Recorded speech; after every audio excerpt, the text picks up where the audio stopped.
Hampton Studios, episode number 4, just coming off of Belong Staying Golf, US Open qualifying. Started to record this episode yesterday afternoon in the midst of it all, but there was just too much going on.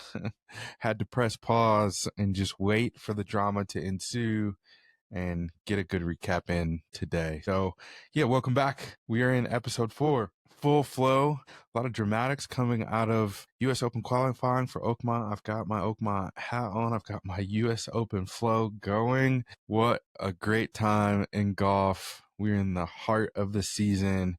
We'll go real quick through winner circle of last week, which, to be honest, it's like the PGA or professional golf turns so quickly, especially when major championships are on the foot, are on the ledger. And it almost feels like, Sunday happens, women's U.S. Open pulls through, Maja Stark wins, but because we go straight into qualifying on Monday in the longest day of golf, that it was just, all of that's an afterthought really quick.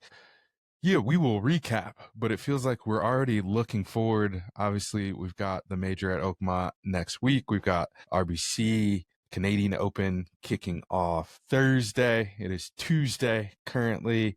A couple playoffs for the U.S. Open qualifying this morning. Some really good stories coming out of there. But first things first, winners circle PGA, Scotty Scheffler, 10 under at Memorial, Jack's Place, Muirfield Village. First since Tiger to go back-to-back for his 16th PGA Tour win and his 3rd win in the season. Guys unstoppable right now. If you follow the PGA Tour on their Instagram, they put up Scotty Himothy, Scheffler. I guess his Wikipedia has been updated. It's funny how the culture seeps into pop culture. And when I say the culture, I mean hip-hop culture, black culture. Himothy, or being him, being known as him, is something that definitely comes out of hip-hop culture, black culture, and it's just always interesting to me when you see things like that become part of pop culture. The PGA Tour is reposting Scotty Scheffler's Wikipedia page, but can't take anything away from him. He is him. He is on a tear the last couple of seasons and notched his 16th win on the PGA Tour at Jack's Place. For the LPGA, arguably the biggest news coming out of last week.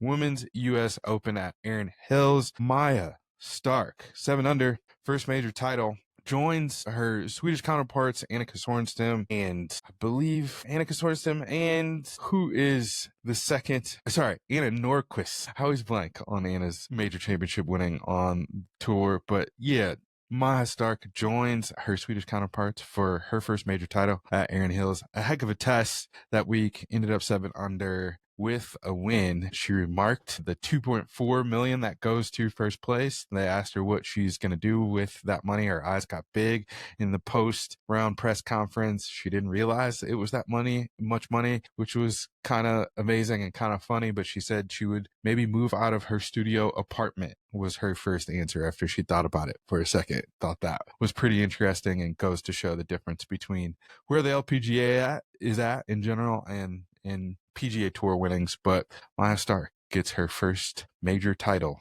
on the LPGA Tour. Corn Ferry, Trace Crow. I'm going to go Trace Crow. 2100 at the UNC Health Championship down in Raleigh, North Carolina. His second Corn Ferry win. Wins close to home. He just moved back to Raleigh, I guess, within the last few months here. His wife's father, unfortunately, had just passed away from cancer.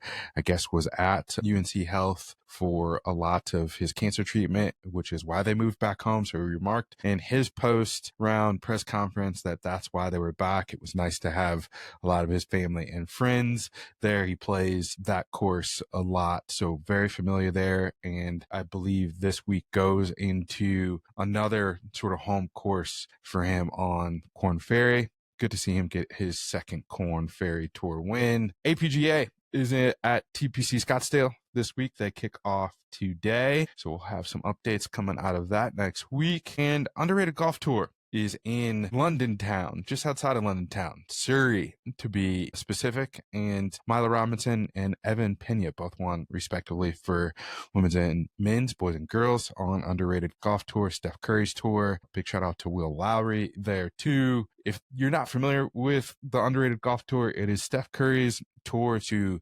give representation, access, opportunity, and equity to youth golf, specifically people of color, but across the board, they do a really good job. Obviously, we have things like the American Junior Golf Association, the AJGA, but Steph's goal really and the mission of Underrated is to give opportunity to the underrepresented, the unrepresented, the underrated, if you would. It's a really cool tour. It's a really cool opportunity for the youth that get to play on that. They have a North America version, obviously, and I believe this is the first year that they're going overseas to Europe to host tournaments there as well. Some recaps online on Underrated's Instagram, as well as the star this year of Creator Golf, Roger Steele, was there covering some of the tournament. You can catch highlights on his Instagram. But Underrated Tour is really cool. It's an awesome opportunity, as mentioned. And who knew Steph Curry played in the Pro-Am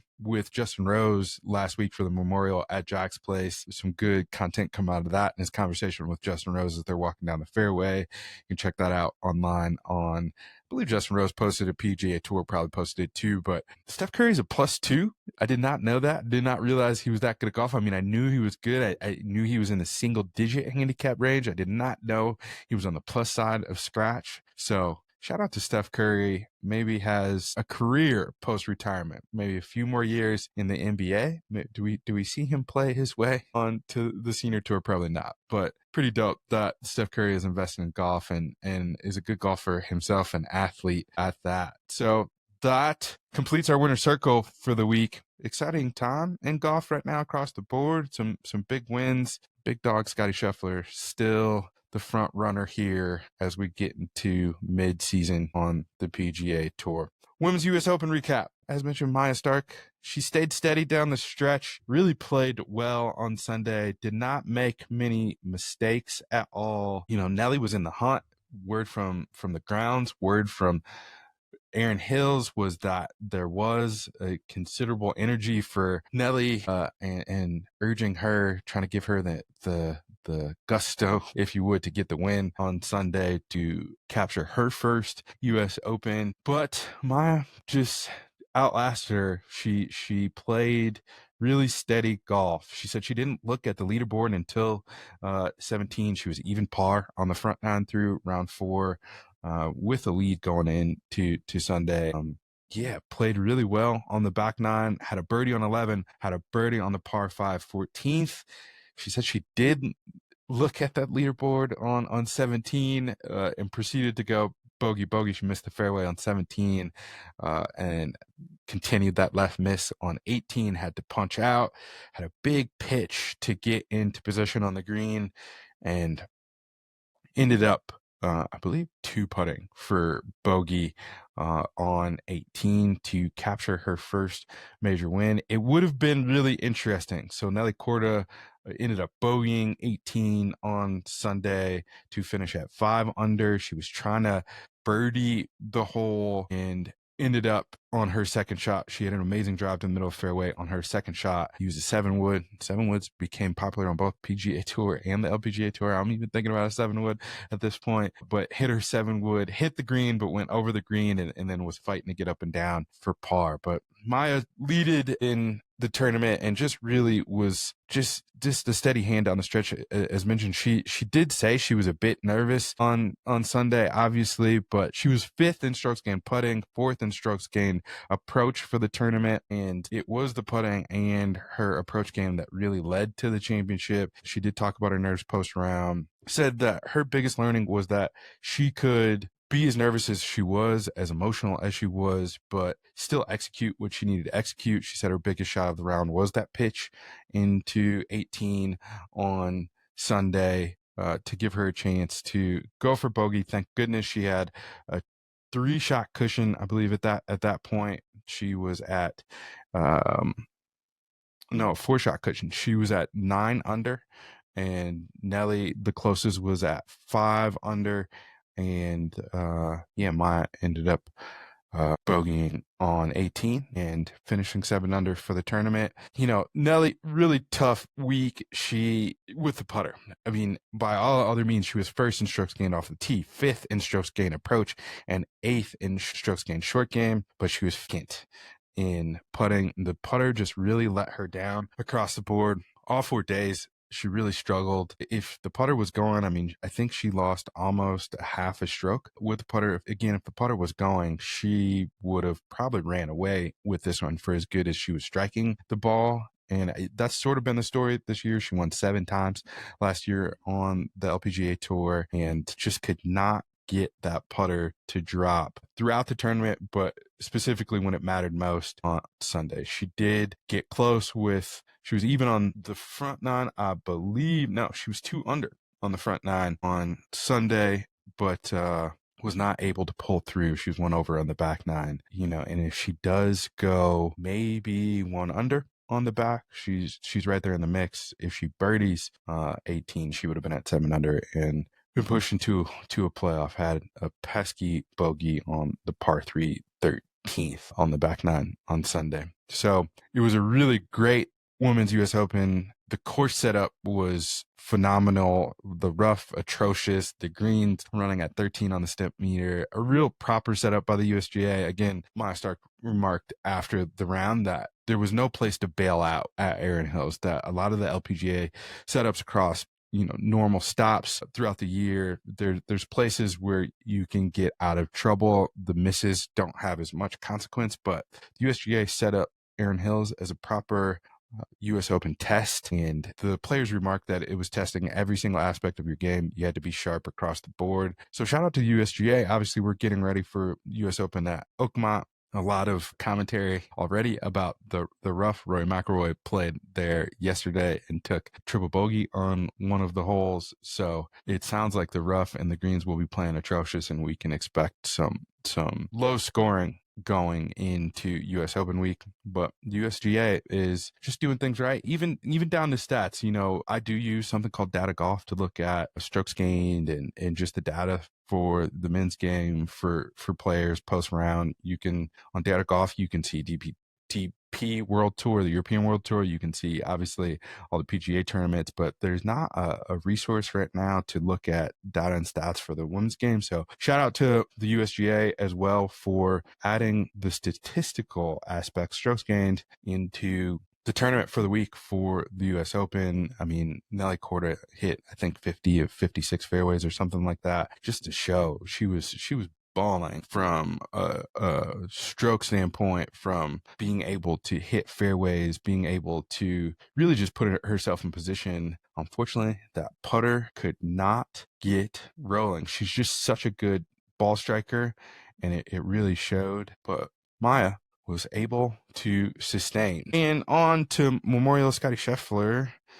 The dominance continues. Himothy Scheffler continues to just be at the top of his game, even when he's not playing well. It was his 16th win, and the first since Tiger Woods at Memorial to go back-to-back, winning one in 2024 at Jack's Place. He was 3rd in strokes gain around the green, 2nd in strokes gain approach, and 2nd in strokes gain off the tee. I think he was like 32nd or 33rd with the putter. Just goes to show that even again, if Scotty was putting better, if he was in the top 15, even, he probably would have run away with the tournament a lot earlier. But his consistency, tee to green, is what leads championships. He's been in 12 events this year, 6 top 10s with 3 wins, and has only been out of the mix 3 or 4 times this year. Even with his B game, he's been in the top 10, but he's just so consistent. There's no big misses. There's no super errant shots, even though we did see one at the PGA Championship, which he was able to get up and down from when he was down in that gully, hitting out of the rough. But it's an amazing to watch, such boring, methodical golf, where his course management, Ted Scott and him, are just they're in another stratosphere when it comes to balancing the golf course and really managing the golf course. But he's such a good ball striker that if he's missing, it's not going to be in a bad enough place where he's really having to scramble or put a lot of stress. He does have an amazing bounce back percentage too. I don't have it right in front of me, but typically when Scotty bogeys, he's able to get it back on the next hole. So he will go a lot of times, bogey birdie. Even, for example, on the back nine in round 4 at Memorial, he bogeyed the 10th, got it right back at the par 5 11th. So Ben Griffin, who finished second and was in a 36-hole lead, he balled on Thursday, shot 7 under, did not feel like he could miss a shot on the front nine on Thursday. He's the real deal. He had a lot of moxie coming out of both Friday and even Saturday as Scotty took a 2-shot lead going into Sunday with his sunglasses on, gold sunglasses, I believe is what he wore on Saturday. Has a lot of moxie. I think he has a lot of confidence, and he's fifth in the FedEx Cup standings right now. A lock for the Ryder Cup? I would think so. This is why they play the game, though. We've got some tournaments left. We'll see if he can sustain that momentum right now. But it just goes to show that he's playing at a super high level. Him and Scotty did play junior golf together in Texas, and Scotty remarked that it's been really cool to watch him shift some of the aspects of his swing and game to be in the form that he is in right now. And he's playing with such confidence and such ability to just be in the front running of the last few tournaments with 2 wins. Obviously had a team win this year and then one last week. Ben Griffin, is he here to stay? I guess time will tell. Also, a shout out to the Memorial course setup. I guess the rough and, the grass complexes and the greens were really difficult, and they had it set up with that Bermuda grass as Oakmont will play. So a fair test to help players prepare for Oakmont next week. And the last note from Memorial, Jack, they decided to do Jack and Scotty's press conference together. I can't remember in past years if this has been commonplace, but it was just sort of funny the way Scotty did. One of the first things he said in the post round press conference that he was pretty tired, that it was a marathon to win that tournament. And, he's probably feeling it a little bit with 3 wins this season and being at the top of the leaderboard the last few weeks. But there was an element of irreverence in that post-round press conference. I'll see if I can put a link in the show notes, but he was leaned back in his chair a couple times. Jack stepped up and said he would, I'll answer that for you, Scotty. And just Scotty's reaction to Jack speaking for him was kind of funny. I don't know. There was just some interesting energy there with Scotty where he just kind of seemed, I don't know if it was like annoyed is not the word, but it was just like, it was funny watching him next to Jack. Obviously he's honored. He speaks well of Jack. He's not, Scotty surely does not carry an arrogance like that, but it was just funny in that context to watch him next to Jack and Jack sort of take position sometimes. So I'll add a link to that in the show notes so you can see for itself. But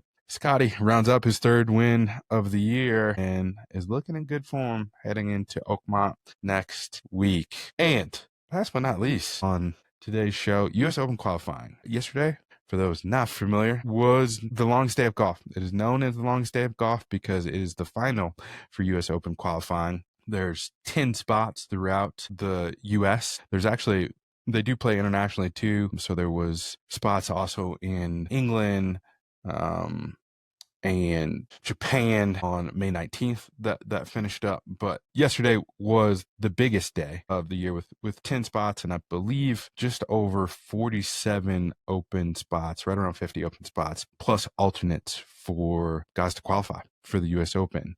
It's called the longest day in golf because you got to play 36 holes to fight for one of those top spots. And, the coolest part about it, and the coolest part about U.S. Open qualifying in general, is just that you can be sort of anybody from anywhere. You're a few good rounds away from playing in the U.S. Open. Sort of the magic of it all. Now, in order to qualify, you do have to be a scratch golfer. You do have to have your handicap on record. You do have to go to local qualifying and ball there to be able to get a chance to get into the final qualifying. So it's not your neighborhood hack or your mid-handicap golfer who is able to just magically pull a rabbit out the hat and go shoot a few good rounds of golf and be on one of golf's biggest stages. A lot of the guys that are playing are great golfers in their own regard. To be a scratch golfer is an accomplishment in itself. And a lot of them do have part-time jobs, are amateurs, but there's a lot of pros too. For example, Max Homa, Ricky Fowler, Cameron Young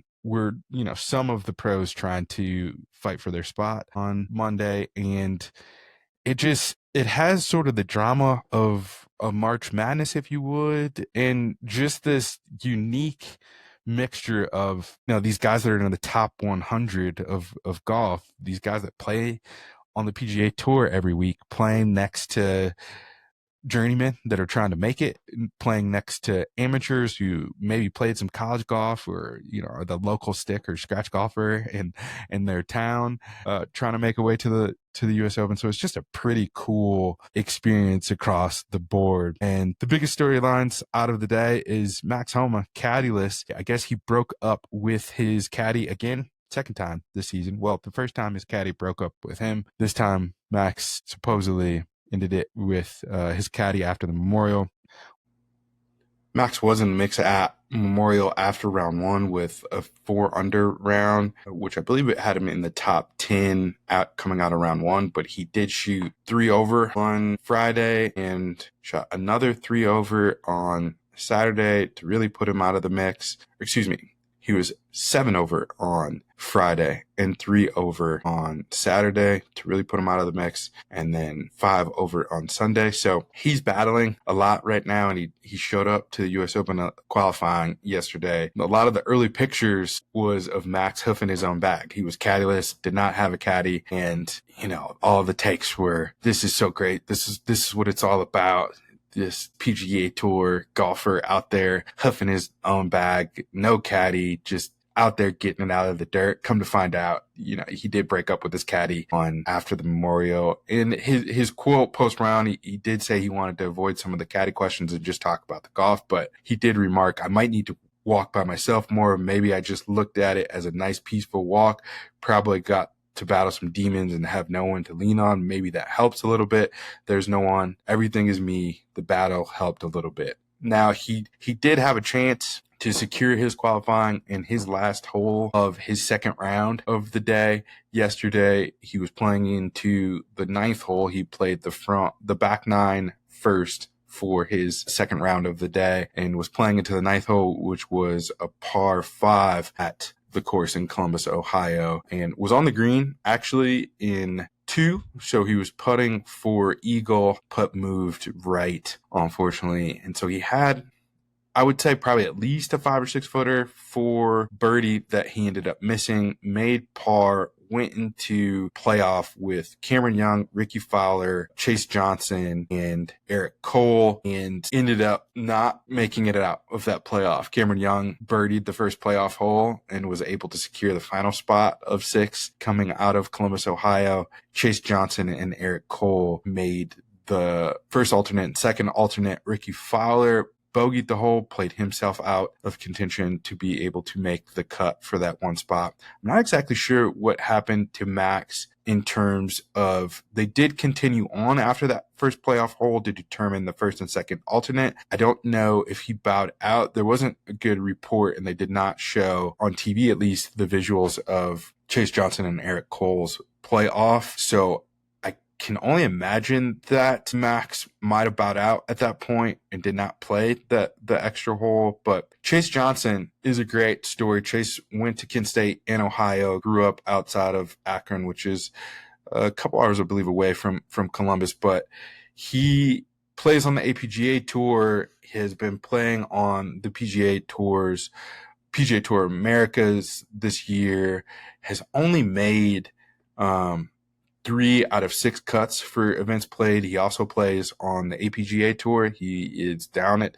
TPC Scottsdale today playing in that tournament. He is the first alternate coming out of Columbus, Ohio, which is pretty cool to see. It looks like Bud Colley is in 56th place for the official World Golf Rankings. And if Bud Colley stays in the top 60, Chase Johnson would make it in to the U.S. Open as the first alternate. They take the first 60 players for the U.S. Open for the World Golf Rankings. So again, Bud Colley did play through qualifying just to confirm and affirm that he was going to make it through, just in case he did not make it through on his World Golf Ranking standing, which would give Chase Johnson again a chance to be in the U.S. Open, which again is pretty cool. As we look through the U.S. Open qualifying and the U.S. Open. As we look through U.S. Open qualifying, who will be able to make it into the U.S. Open from both a world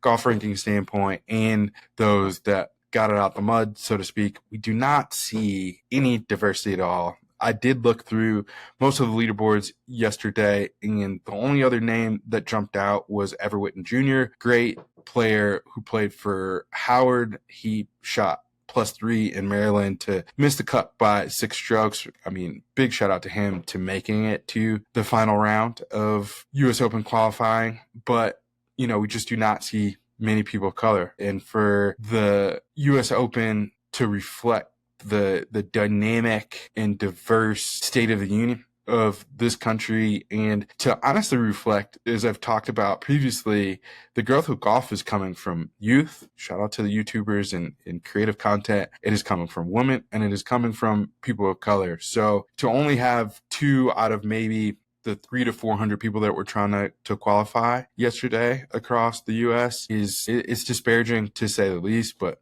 big shout out to Chase Johnson for being able to potentially make it through here as long as Bud Colley is able to keep his ranking as of Monday of next week. Yeah, I mean, some great stories again coming out of U.S. Open qualifying. Some of the outliers: Nick Barrett, a UPS driver, was able to qualify for, he only plays 1 practice round a week. He shot 68 in his local qualifier to make it to the final qualifier. In the first round, he ended up shooting +273 yesterday, and was so hype about it when he came off the course. I guess he was hungry. He was feeling the momentum. He was feeling the charge. He was on a high. Connected with his dad. They go get some food, and he forgot to turn in his scorecard. Like, what? So he realizes as he's eating that he still has his scorecard in his pocket, runs over to the scoring table, and they tell him, unfortunately, the group that was behind him turned in their scorecard already, so he was disqualified. You know, he talks to his caddy. They try to make the case for why he should still be in the tournament, that he forgot. It doesn't sound like anybody from scoring tried to go find him, or anybody from the tournament went to see what was up, but he, sadly enough, got disqualified because he did not turn in his scorecard, did not get a chance to play in that second 18 for the day, and just shows the difference between even an amateur who plays a lot of tournament golf or a seasoned professional and the UPS driver who just makes a mindless mistake there. He's stoked coming off of shooting 2 over in his first 18 holes and forgets. It's heartbreaking that's the reason why he doesn't end up making it in. Another outlier was a dentist from Indianapolis. Dr. Matt Voigt shoots 8 under and qualifies. He did play at Butler in Indianapolis, and supposedly he was a caddy at Oakmont, so this one's pretty special to him. But he was able to finish at the top of his local qualifier. There was 2 spots coming out of Washington, and the other cat that was with him shot 7 under. And so, yeah, he ends up qualifying. Really cool story there. He'll be able to go back to where his golf sort of started and play in the U.S. Open. Jason Howe, a junior in high school down in Georgia, shot the best score of the day, shot 18 under. I believe it was 63-63, which is absurd. He just won a state championship, was the medalist for his team in the state championship. He is committed to Georgia. Just crazy that this kid goes out and shoots 18 under. He did remark in his post-round interview that the putter just got going, and he said, when my putter gets going, I'm just able to see the line and I know where the ball's going. Got some great reads from his caddy and just absolutely balled for 18 under. I think that was the high score of the day across all U.S. Open qualifying competitions. Another cool story is James Nicholas, Korn Ferry Tour player, has a really good YouTube, does a lot of behind the scenes sort of in the life of Korn Ferry Tour professional. He was able to qualify in Maryland yesterday and had a lot of his family there. There's a great video of him coming off of the green and hugging his girlfriend. Of course, he tears up in the post round interview as they're asking about his family. Sorry, he played in Summit, New Jersey yesterday. He's originally from Scarsdale, New York, which I believe is on Long Island. And yeah, just a really cool story that he's able to qualify. He's made maybe half the cuts for Korn Ferry this year. Did make the cut last week at the UNC Health Championship down there. And yeah, was playing some good golf coming into US Open qualifying, was able to shoot 7 under to qualify for one of 4 positions coming out of Summit, New Jersey. And, you know, you could just see that it was life-changing for him, that moment affirms and qualifies all the hard work and all the grinding and all the things that he's been going through to make it on golf's biggest stage. And he said his first goal was to obviously qualify for a major championship, and second goal is to maybe win one. So he will have a chance. We'll see how he fares in that Oakmont Rough next week. And that wraps up US Open qualifying. It was a heck of a day out there. Wrapped up this morning. Both weather in West Palm was bad yesterday evening, so they had to finish this morning, and it got too dark in the Southern California qualifier down in Valencia, California, and they also had to finish this morning. The Valencia qualifier at Valencia Country Club was pretty interesting. Lucas Carper had a chance to win the match in extra holes yesterday in the final hole and missed probably a 5-foot birdie putt on the last hole, and it just, as soon as he putted it, as soon as he swung, he knew it. Screen was like no, and then it was too dark for them to finish. So him and Joey Herrera, who grew up in Southern California, played his golf at, I believe, whose father works in the pro shop at Valencia Country Club. They went back out this morning, and Joey was able to pull off the win and qualify for the US Open with a lot of his family and friends there. Just a really cool story. Again, one of those stories where the blue collar aspect of his father at working 2 jobs and works in the pro shop at Valencia Country Club, and the membership allows Joey to play and practice at the country club. And he's got a lot of family and friends there watching him both yesterday and this morning, and is able to make it happen. Made it happen to get to the US Open and will now play on golf's biggest stage. He said he called his girlfriend afterwards and was pretty excited. She's made a lot of sacrifice to allow him to live out his dream, and she'll have to call off of work next week, but she will be there with him.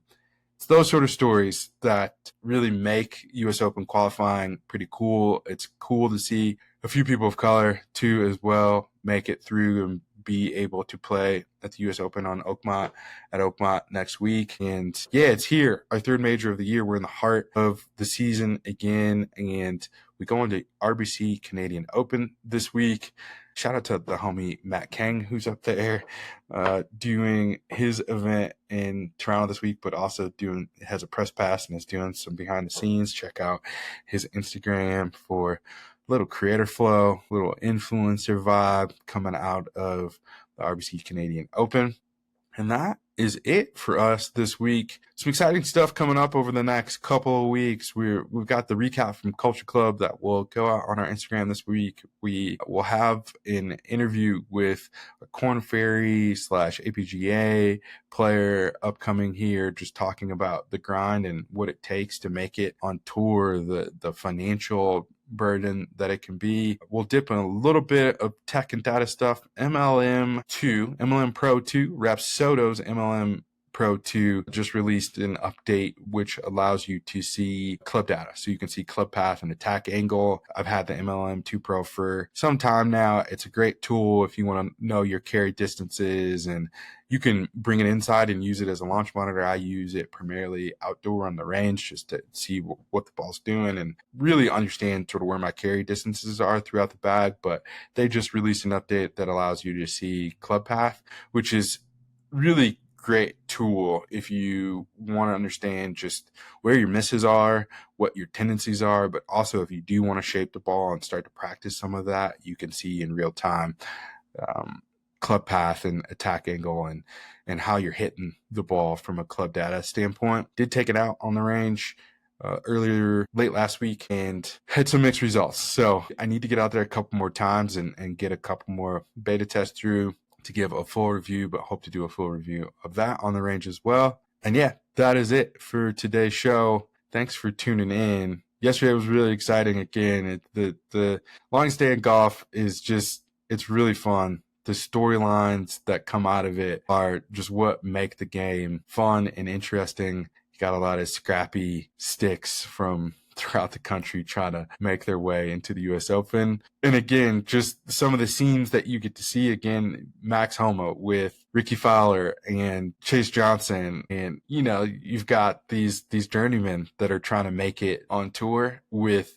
guys that play on the PGA Tour every week. And the guys that play on PGA Tour every week are getting beat by some of these cats that are just trying to make it and show up and grind it out. So goes to show golf owes you nothing. It's good for the golfer to suffer. Life is richer that way. I borrowed that statement from some running background. But yeah, thank you for tuning in today. Really appreciate it. Looped In Golf Studio. If you're hearing this on the airwaves somewhere, subscribe, follow, share with a friend. Really appreciate it. Again, our mission is to continue to evolve the narrative and voice in golf and have representation, opportunity, access, equity across the board here. But really, we just love talking about the game. We're passionate about the game and want to share that with as many people as possible. So thanks for tuning in. Talk to you soon.